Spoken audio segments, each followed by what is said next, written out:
altas y nos miramos como langostas al lado del pueblo. Son muy poderosos y están armados. Y dijeron, simplemente no podemos hacerlo. ¿Ven? Ellos estaban mirando al sentido del razonamiento.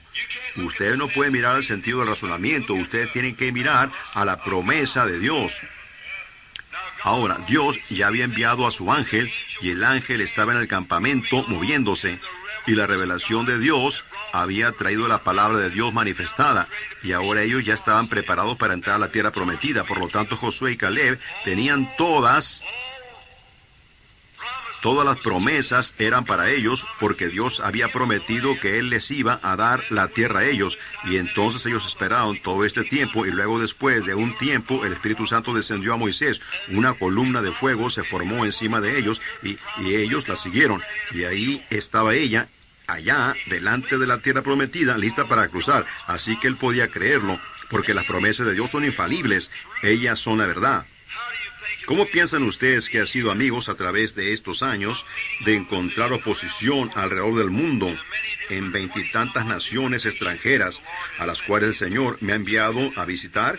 Y ahí había críticos y oposición, y demonios y científicos tratando de refutarlo y pasarlo por toda prueba que podía ser probado.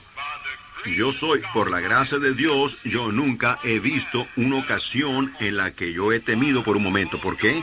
Porque Dios ha prometido que Él lo haría. ¿Ven? Y yo le creo a Él. Y así que cuando la oposición viene, bueno, no es para que yo me encargue de eso. Es Él el que se encarga de eso. En lo que a mí respecta, es ir a donde Él me dice que vaya, correcto. Él se encargará de la oposición. Ahora, por unos cuantos momentos, para darnos cuenta posicionalmente lo que nosotros somos en Cristo Jesús, y yo pienso que si la iglesia ahora puede darse cuenta lo que ellos son y cómo entrar y qué hacer después de que ellos entran, bueno, será una cosa gloriosa cuando aprendamos estas cosas. ¿No creen ustedes así? Ahora, en el libro de Efesios, yo quiero leer la epístola de Pablo, solo una porción de ella. No sabemos cuánto nos extendamos, pero me estoy tomando el tiempo yo mismo con este reloj aquí. Pablo, apóstol de Jesucristo por la voluntad de Dios. Un apóstol. La palabra apóstol significa uno que es enviado. Yo con frecuencia me he preguntado por qué el misionero quiso ser llamado misionero. Un misionero es un apóstol. La palabra misionero significa uno enviado. Apóstol significa uno enviado. Un misionero es un apóstol. Cuando la gente dice que no hay más apóstoles y esa misma iglesia envía misioneros y dice que no hay apóstoles, yo no lo entiendo. Pero el apóstol es uno que es enviado. También el misionero es uno que es enviado por Dios. Y Pablo, no por deseo, no por gusto, no por la voluntad del hombre o sus propios deseos humanos, sino por la voluntad de Dios, él fue un apóstol. Nosotros necesitamos más como esos. Por la voluntad de Dios, él iba camino a Damasco para arrestar, piénsenlo, iba a arrestar al mismo grupo que él fue enviado para ser un apóstol. Ahora, ustedes ven cuán contrario se mira para el elemento humano las cosas que Dios hace. Precisamente las cosas que uno piensa que no haría, esas pudieran ser precisamente las cosas que uno tiene que hacer. Cuando yo primero vi a la gente del Evangelio completo, vi a una muchacha una noche pararse en la audiencia cuando la música estaba tocando y empezar a danzar de punta a punta del auditorio. Yo nunca dancé en mi vida, nunca estuve en un salón de danza y nunca quería danzar. Bueno, por el egoísmo aquí, no audible, sino en mi corazón, yo critiqué a la muchacha. Yo dije, no hay nada de Dios respecto a eso. Solo un joven predicador bautista sentado ahí, y dije, no puede haber nada en eso. Esa mujer allá en el auditorio, ella únicamente está haciendo una exhibición, ella solo quiere que alguien la mire. Yo por nada lo hubiera dicho en voz alta, pero en mi corazón yo lo estaba pensando. Algunos de ellos dijeron, ¿qué pensó usted de la reunión? Yo dije, estuvo bien, pero en mi corazón, yo no creí en eso. Así que ustedes saben, una noche de Año Nuevo, yo estaba sentado en mi propio tabernáculo y ellos empezaron a tocar esta alabanza, habrá en el aire un encuentro con Jesús. ¿Y saben ustedes lo que sucedió? Yo hice la misma cosa, así que ustedes ven por qué. Precisamente las cosas que uno dice que no haría, puede hacer que uno tenga que hacerlas en alguna ocasión. Así que me imagino que Pablo dijo que él nunca se rebajaría y se metería al polvo como algunas de esas otras personas, y gritaría y vociferaría y se comportaría así como ellos lo estaban haciendo, pero Dios le mostró que él tenía que hacerlo. Así que algunas veces cuando uno dice que no hará algo, tenga cuidado, pueda que Dios lo haga hacerlo. Muy bien, entonces él era un apóstol por la voluntad de Dios. Él no tenía voluntad en ello, Dios lo hizo. Lo hizo a él un apóstol del Señor Jesucristo. Por la voluntad de Dios a los santos. Fíjense, esto no está dirigido a los pecadores, incrédulos. Esto está dirigido a los santos o a los santificados. Escriban lo que la palabra santificar significa los limpiados y puestos a un lado para servicio. En el Antiguo Testamento es una palabra compuesta, no únicamente significa limpio, sino significa puestos a un lado para servicio. ¿Ven? Es ser limpiado y puesto a un lado para servicio. El altar santificó al vaso, y él lo puso a un lado para servicio. A los santos y fieles en Cristo Jesús que están en Éfeso. ¿Ven a quién él está dirigiendo esto? Permítame ahora leerlo sin interrupción. Escuchen, Pablo, apóstol de Jesucristo, por la voluntad de Dios, a los santos y fieles en Cristo Jesús que están en Éfeso. A los fieles en Cristo Jesús. Ahora, esta epístola está dirigida a esos, no al mundo de afuera, no es un sermón. Pablo no les estaba predicando aquí a los que no eran salvos. Él se los estaba predicando a los salvos, a los llamados fuera, a los separados, a los puestos a un lado y a los fieles en el llamado. Ahora, a esos son a los que él se está dirigiendo, a los que están en Jesús. La posición del creyente es en Cristo. Y Cristo únicamente se encontrará con el creyente. El creyente únicamente puede adorar a Cristo si él está colocado posicionalmente en Cristo. No creo que ustedes lo captan. Permítanme tomar otra dirección. Miren, un creyente no puede adorar y no tiene derecho a adorar.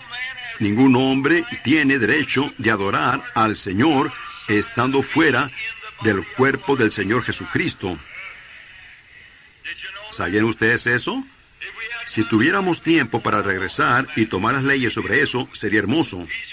Él es quien se está dirigiendo al creyente en Cristo. Anoche yo estaba predicando de la sangre, cómo es que Dios entró al vientre de la Virgen y el Creador mismo haciéndose una célula de sangre, y de la célula empezó a presionar más allá de la célula, y por medio de ese rompimiento de la célula de sangre, rompió donde estaba encerrado rompió el velo, mejor dicho, en donde ellos lo tenían a él separado, y ahora puede traer al creyente dentro del compañerismo con él, únicamente a través de la sangre. Ellos no tenían el derecho de adorar, los que no habían venido a través de la sangre. Miren en el Antiguo Testamento, allá, cuando los creyentes, ellos tenían un tabernáculo, y en el tabernáculo, ningún hombre tenía el derecho de adorar a menos que él viniera al tabernáculo. Era un lugar en donde la sangre era ofrecida, y sin el derramamiento de sangre no hay remisión de pecado, ni promesa de que la oración iba a ser contestada fuera de la sangre. Pero los hijos de Israel iban al templo, un lugar que era designado por Dios para que todos los creyentes se reunieran en un compañerismo. ¿Lo ven? Ellos estaban juntos, cada tribu. Los fariseos, los saduceos, los herodianos, los publicanos, todos se reunían en un lugar para compañerismo. ¡Cuán hermoso! ¿Por qué? Porque allí el cordero era matado, la sangre era puesta sobre el altar de bronce, y los cuerpos eran quemados, y el humo subía. Y todo bajo ese humo, lo cual era olor fragante en su nariz, a medida que salía del lugar. Todo bajo la sangre tenía el derecho de adorar. ¿De qué hablaba eso? Del Señor Jesucristo. Porque Dios luego vino a su templo en una columna de fuego. Cuando el templo fue hecho un lugar para adorar, para que todo Israel se reuniera, la columna de fuego entró y pasó sobre las alas de 70 pies de los ángeles. Se regresó y pasó sobre los ángeles en la pared. Regresó al propiciatorio, en donde 2 grandes querubines de bronce de 14 pies estaban con sus alas juntas una con la otra, y allí se posó. Dios viniendo a su templo para ser adorado desde ese templo, en donde la sangre afuera hizo una expiación. Entonces, cuando Cristo vino a la tierra, cuando Él fue bautizado en el Jordán, al igual que el lavamiento del Cordero en el lavatorio de bronce, fíjense, entonces Juan dio testimonio, viendo al Espíritu de Dios como una paloma, descendiendo, y se posó en él, y entró en él. Dios viniendo a su templo. Dios estaba en Cristo reconciliando al mundo para sí mismo. Ese era su templo. Entonces, ese cuerpo, por el pecado, nuestros pecados, fue partido. Su carne partida en 2. Los vasos sanguíneos fueron rotos. Y allí, ahora, mientras el Espíritu salió de su cuerpo, entonces, todos los creyentes, espero que ustedes lo vean, miren, todos los creyentes que entran a través de la sangre en el cuerpo de Jesucristo, adoran a Dios a través de la sangre derramada de Jesucristo, en donde ellos están posicionalmente colocados en Cristo. ¿Lo ven ustedes? Para aquellos que están en Cristo, fieles, llamados, escogidos en Cristo. A esos son a quienes Pablo les está dirigiendo esta carta. ¿No están ustedes contentos hoy que están en Cristo? ¿Cómo entramos? Quisiera que tuviéramos tiempo para ello, como por 6 minutos más. Miren, ¿cómo entramos en Cristo? Por un espíritu, ni siquiera un compañerismo. No, no. La primera cosa viene primero. Por una iglesia, no. Por una carta, no. Por un credo, no. Sino, por un espíritu, todos somos bautizados dentro de un cuerpo. No por agua, no por fuerza, no por poder, sino por mi espíritu, dice el Señor. Por un espíritu somos bautizados. ¿Qué? Por un espíritu. ¿De dónde habla el espíritu? ¿En dónde está la vida? En la sangre, viniendo a través de la sangre de Cristo. Primero, llegando a ser un creyente. Fuera de Cristo, sin Dios, sin esperanza en el mundo, condenado a morir. Entonces, Dios, por gracia, nos elige, nos llama a Cristo, lo oímos a Él dentro de la célula de sangre, llamándonos a vida. ¿Lo captan?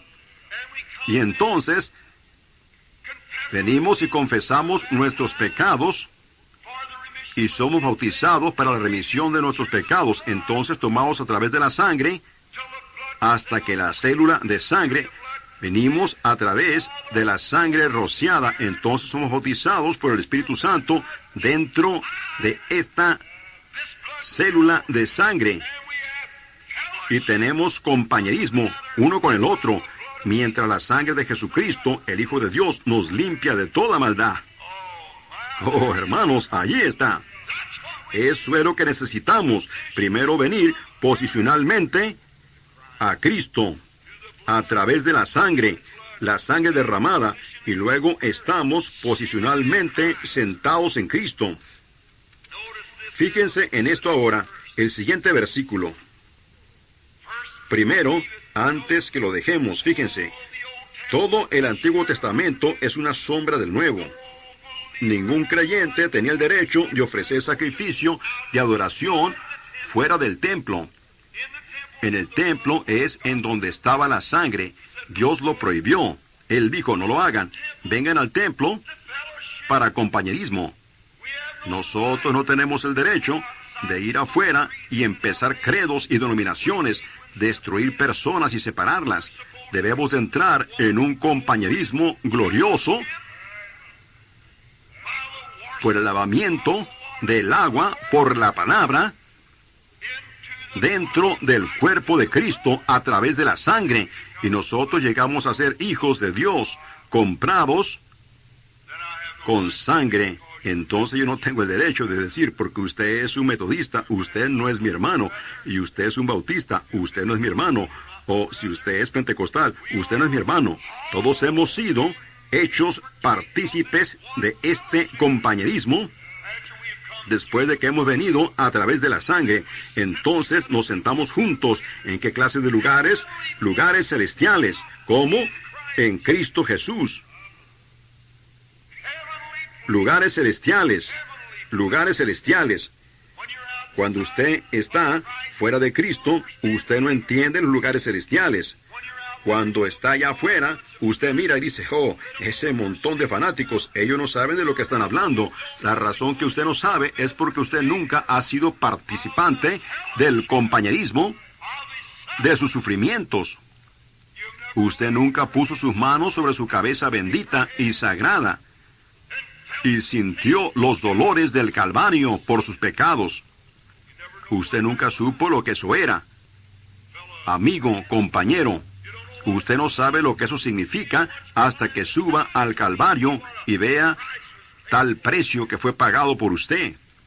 Entonces, cuando usted comprende todo al respecto, Dios, por medio de la gracia, lo lleva a usted a través del torrente sanguíneo dentro de su propio compañerismo con su amado Hijo, Cristo Jesús. ¡Oh, cuán maravilloso! Déjenme decirles, eso me hace sentir también el saber que hemos sido privilegiados para hacer esto, entrar en su compañerismo maravilloso en Cristo. Ahora, entonces, cuando usted está establecido en el compañerismo, y amigo, fuera de Cristo, fuera de su compañerismo, usted no tiene el derecho de decir que la gente que está en el compañerismo, que cree en lo sobrenatural, está fuera de su mente, porque usted nunca ha probado para ver que el Señor es bueno.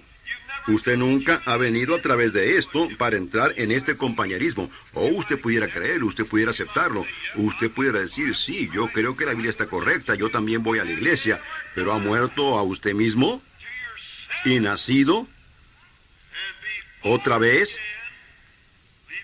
dejando todo lo de afuera y traído a la sangre para entrar en este compañerismo y sentarse en lugares celestiales en Cristo Jesús, lo que Dios puede hacer.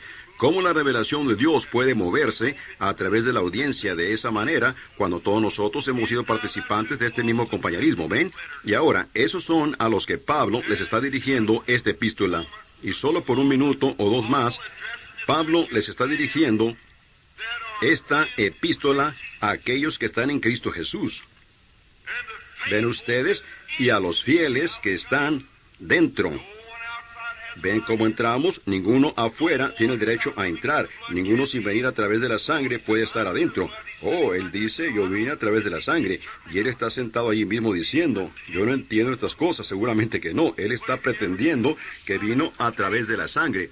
Pero si él alguna vez llega a ser un hijo y un participante, él es su hermano. Y Él está, que es Él, el mismo Espíritu que estaba en Cristo, está en usted y en Él. Y ustedes son conciudadanos. Oh, hermanos, esa es la palabra que yo quiero. Yo he estado dándole vuelta por media hora para encontrarla. Conciudadanos del reino espiritual. Ciudadanía. ¿No están ustedes contentos en esta noche que la tienen? Conciudadanos del reino de Dios. Esperando que el Rey venga algún día. Ahora, nos apresuraremos. Gracia y paz a vosotros, de Dios, nuestro Padre, y del Señor Jesucristo. Él les está dando su saludo o su salutación a la iglesia. Bendito sea el Dios y Padre de nuestro Señor Jesucristo, que nos bendijo con toda bendición espiritual. Piénsenlo. Yo pensé que la bendición espiritual vino únicamente, el compañerismo, el Espíritu Santo, vino únicamente en Pentecostés. Esto es 32 años después, que está bendiciendo a la iglesia de Éfeso, a la iglesia gentil. Nos está bendiciendo en lugares celestiales. Usted únicamente puede estar en lugares celestiales cuando usted esté en Cristo Jesús. Así que si el Espíritu Santo los bautizó a ellos en lugares celestiales, en ese entonces, Él bautiza ahora en lugares celestiales. El mismo compañerismo. Ahora, lugares celestiales en Cristo. Ahora, rápidamente, yo les daré a ustedes mi punto de vista y luego tendremos que irnos. Según Dios nos escogió, no mi deseo, no su deseo, no fue el deseo de Pablo. Según nos escogió en Él antes de la fundación del mundo. ¿Pensaron ustedes en eso? Él nos escogió en Él antes de la fundación del mundo. ¿Para qué? Para que fuésemos santos. No porque yo viví bien, sino porque Él me escogió para ser de esa manera. Él lo hizo, no yo.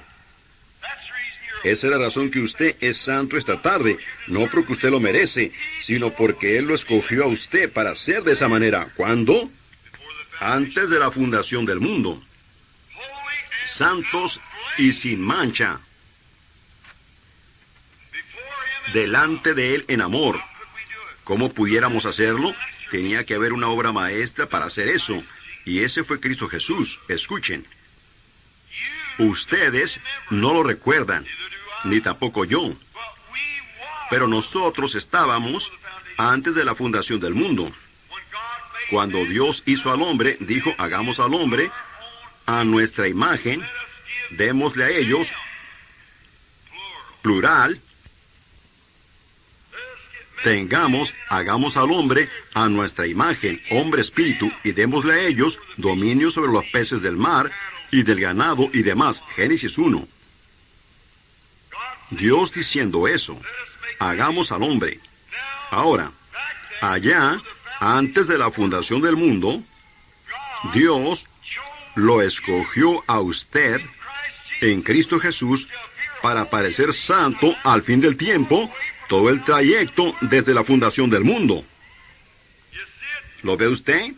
Ahora, rápidamente, captémoslo ahora. El siguiente versículo, habiéndonos predestinado o elegido para ser adoptados hijos suyos por medio de Jesucristo, según el puro afecto de su voluntad. ¿Me permiten hablarles a ustedes solo por un momento? Dios, antes que el mundo empezara, fíjense, ninguno, dijo Jesús, puede venir a mí, si el Padre que me envió no lo trajere. Esa es la propia palabra de Jesús. Aquí está la célula de sangre, aquí está rota, aquí está el rociamiento de la sangre moviéndose. Ahora, aquí está Cristo dentro de esta célula de sangre. Cristo significa el ungido. Él era la célula de sangre ungida. Aquí Él está dentro de aquí. Aquí está Dios, nuestro Padre. Miren lo que Él está haciendo. Ningún hombre puede venir a mí a través de este rociamiento de sangre, excepto que mi Padre lo trajere. Y todo el que viene, yo le daré a él vida eterna, no lo echo fuera, y lo resucitaré en el día postrero. ¿Ven ustedes lo que es? Ahora miren, Él nos ha escogido para este propósito, habiendo predestinado, o sabía previamente, Él entendió previamente lo que sería desde el principio. Dios en el principio, simplemente sabiendo lo que Él haría en el fin. Él predestinó, o podría decir previamente, lo que sería. Sabía previamente, sabiendo previamente que estaríamos en Cristo Jesús. Fíjense, habiéndonos predestinado para ser adoptados, hijos suyos, la adopción. Tomaremos ahora las leyes antiguas solo por un momento otra vez, y luego tendremos que terminar. En el Antiguo Testamento, cuando un hombre... ¿Están ustedes disfrutando la lectura de la palabra? A mí me gusta. Solo toleren unos cuantos minutos más. En el Antiguo Testamento, cuando un hombre tenía su pequeño reino, miren, él era el padre de este reino. Una pequeña posesión. En San Juan aún se continuó hasta el pueblo anglosajón en Bretaña hace años, aún hasta la traducción o versión de King James. Ustedes se encuentran en San Juan 14 que dice, en la casa de mi padre hay muchas mansiones. Eso suena extraño que en una casa haya mansiones, pero lo que es, en el tiempo de la versión de King James, como una traducción, cada hombre que tenía un reino, un rey, él tenía ese dominio que era de él. Y él era llamado el Padre. Y eso era llamado su casa. Los hijos, todos sus súbditos, eran él era dominio, su dominio era sobre ellos, y eso era llamado su casa. Así que ellos dijeron, en mi Padre, ahora, creo yo que Moffat lo pone en la casa apartamento, hay muchos apartamentos. Yo no estoy de acuerdo con eso. Pero en el original dice, en el reino de mi Padre hay muchos palacios. Eso suena mejor, ¿no es así? Correcto.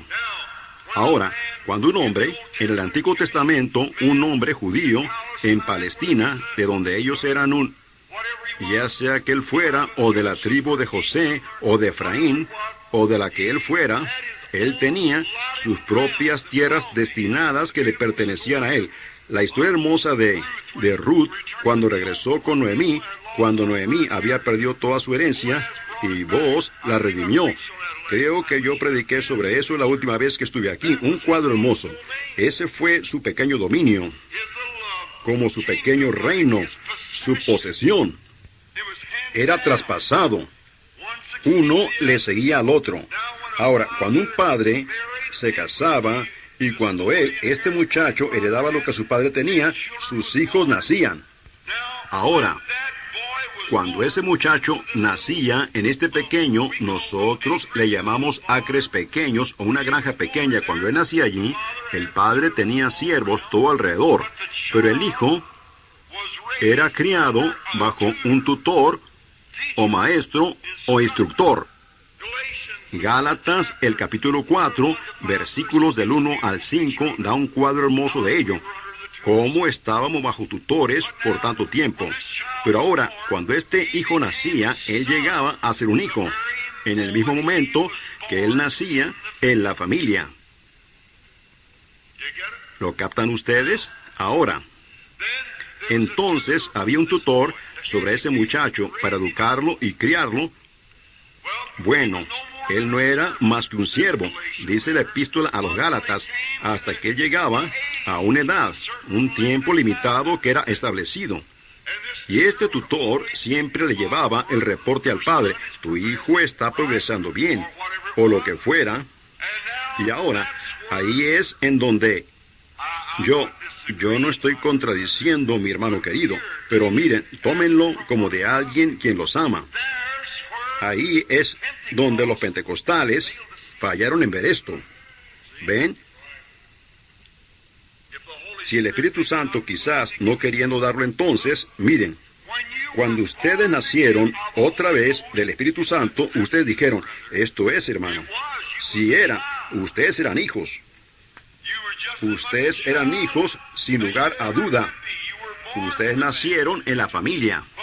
Pero sin embargo, el tutor, el cual es el Espíritu Santo, ha vigilado sobre la iglesia mientras ella ha estado madurando. Ahora, si este tutor, en lo natural, iba al padre y decía, mira aquí, ese muchacho no va a ser muy bueno. Yo trato de enseñarle, él simplemente no escucha. Él tiene su propia manera testaruda y él simplemente no escucha. Él va a hacer esto o él va a hacer eso. El padre comprende allí mismo que ese muchacho no puede tomar posesión de su dominio. Correcto, porque ¿qué haría él? Él lo malgastaría. El regreso del hijo pródigo da un cuadro muy hermoso de ello, ¿ven? Él no podía. Lo que él haría es que hipotecaría la granja o la vendería y se lo bebería y se comportaría mal. Ahora, en el sentido espiritual, después que nosotros nacimos en Cristo, llegamos a ser hijos de Dios. Pero entonces, ven, Dios sabe mejor. Ahora, aquí es en donde yo digo reverentemente que no estoy de acuerdo con mis hermanos de la lluvia tardía. ¿Piensan ustedes que yo estoy persiguiendo a la iglesia? No, mi amado hermano, no, ¿ven? Ahora, este muchacho, después que llegaba a una cierta edad, él tenía que ser adoptado dentro de esa misma familia en la que él había nacido. Cualquier ministro sabe que eso es posicionar a un hijo.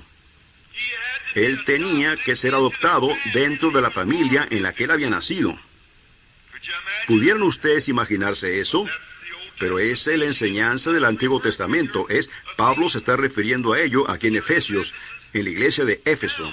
Ahora, la cosa de esto es, hermanos, hemos intentado de poner a cada uno aquí, y a cada uno en esto, y a cada uno en eso, por la imposición de manos y separando o poniendo la parte, pero Dios tiene que hacer eso. Es el único que puede hacerlo. Ahora, cuando el padre se daba cuenta que este muchacho no era digno, él nunca lo negaba. Él todavía era su hijo, pero él no podía tener confianza en él. Él era muy llevado por doquiera de toda clase de vientos de doctrina. Eso es lo que dice la Escritura. No sean llevados por doquiera de todo viento de doctrina. Sean estables, creciendo en la obra del Señor siempre, sabiendo que el trabajo de ustedes no es en vano. Rápidamente, desearía que pudiéramos quedarnos en eso por un rato. Pero fíjense, entonces este padre, llegaba el día en el que este muchacho quizás había estado bien y era un hombre digno. Él escuchó al padre, él recibió instrucciones, él era un buen muchacho. Entonces el padre lo llevaba a una calle pública y entonces él le ponía a él una ropa especial. Y luego el padre tenía una ceremonia y adoptaba a su hijo, en su familia. Pablo diciendo aquí, habiéndonos predestinado para ser adoptados. ¿Ven? Para ser adoptados. Moisés, una representación anticipada de ello. Y entonces este hijo, después que salía de allí, ya no se le daba, él ya no era más como el siervo bajo un tutor, él era el patrón. Amén. Y espero que esto penetre muy profundo. Voy a terminar en un momento. Entremos muy profundo. Este hijo no estaba ya más bajo un tutor, sino que él era como su padre. Y su padre le daba a él que hiciera ciertas cosas. El padre pudiera haberle dicho, encárgate de este campo aquí, o tú haz esto aquí, encárgate de los esclavos, o tú encárgate de lo que haya sido. Él estaba en posesión completa. Amén. Porque él fue adoptado dentro de esa familia, y su nombre en un cheque era tan bueno como el de su papá. Ahora, lo que Dios ha hecho, la razón que vemos estas cosas, sabemos que hay algo que está errado, amigo. Vemos las promesas de Dios, lo vemos en la palabra de Dios, pero Dios apenas ha empezado, para mi humilde opinión, a adoptar a su hijo, llamándolo posicionalmente a un lado, dándole un cierto ministerio, ungiéndolos para ese propósito y enviándolos fuera. Observen qué sucede cuando Él lo hace. Sobre todo, lo que Él le da posesión a Él, sucederá. Dios adoptó a su propio hijo de esa manera. Jesús, caminando como un hombre ordinario, pero un día arriba del monte de la transfiguración, Él tomó a 3 como testigos, a Pedro, a Santiago y a Juan, esperanza, fe y caridad. Los llamó. Y Él separó a Jesús de ellos. Y Él le hizo sombra. Y la Biblia dice, su vestido resplandeció como el sol en su fuerza. ¿Qué era? Ese vestido especial, Dios adoptando a su propio hijo. Y ellos vieron aparecer a Moisés y a Elías y demás. Entonces ellos lo mostraron a Él. Y ellos vieron a Jesús solo. Y entonces, cuando Él miró Dios el Padre, después de poner el vestido sobre su hijo, Él dijo, este es mi hijo amado, a Él oíd. Con razón Jesús podía decir, toda potestad me es dada en el cielo y en la tierra, porque Él fue adoptado por su Padre en el reino glorioso de Dios.